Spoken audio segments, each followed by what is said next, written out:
Hey guys, it's Miss Mason again, and I have a really fun project since it's beginning.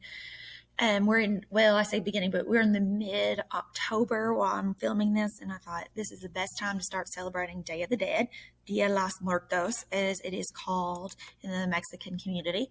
So I think this is a wonderful tradition and so beautiful. But they celebrate Day of the Dead. So some of your families probably already do this.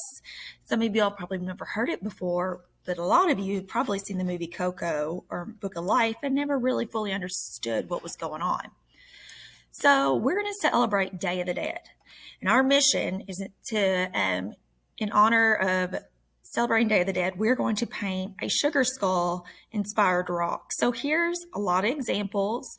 So they can be really fun, colorful. You can add some flares, I like to call it. Like you can see one even has a little rhinestone eye. But that is our goal, is that after we learn about Day of the Dead, then we're going to celebrate loved ones that we have lost by creating a rock sugar skull, a rock to look like a sugar skull. So here, Day of the Dead, what is it, you must ask?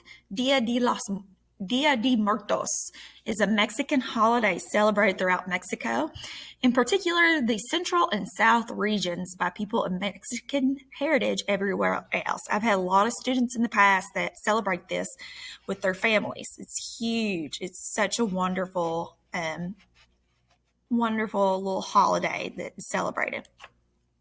It's a multi-day holiday, involves family, friends gathering to pray and to remember friends and family members that have died and helping support their spiritual journey. If you remember the movie Coco, that his grandfather, earmuffs if you haven't seen it yet, but basically he's trying to get it to where his grandfather is remembered so he can go celebrate with everyone, on the land of all the people that are remembered. So he doesn't want to be on the land of the lost. He wants to be with the people that are remembered. And to be remembered, you have to be on an ofrenda. And the ofrenda is what you see here in this other picture, where there's bread and fruit that is being offered. And as you get it, ofrenda, offerings, and then usually they have their photo placed on top there. In Coco, I love that movie. And if you are in person with me, we probably will celebrate doing artwork while watching it. But I love that they show Frida Kahlo. She's a wonderful Mexican artist and female artist that you don't get to hear much about, female artists. And she is a big part of Coco, because remember, that is what that one guy used her picture to try to get over to the land of the remembered.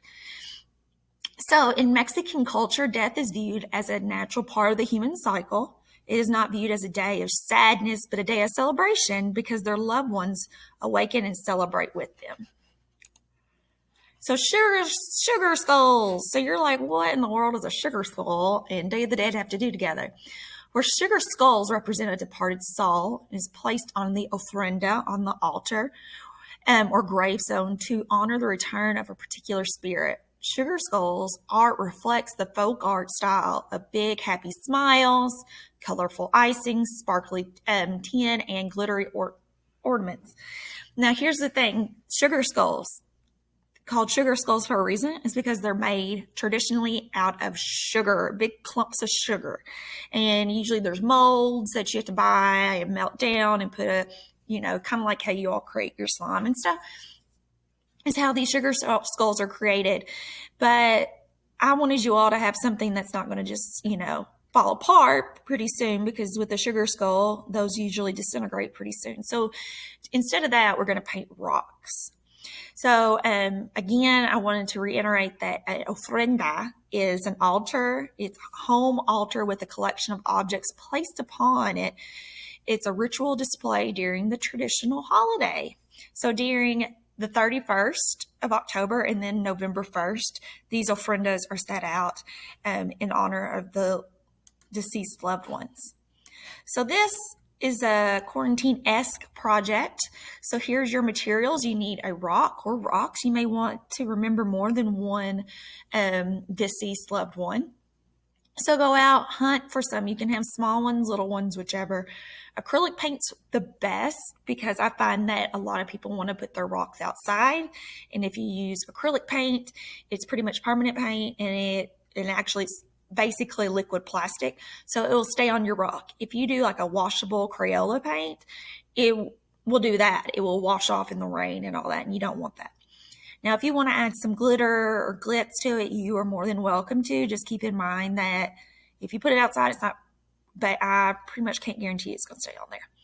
And painting supplies. So if you have all your acrylic paint, I know that some people in the past have used these markers. Let me see if I have them right here for you. I do.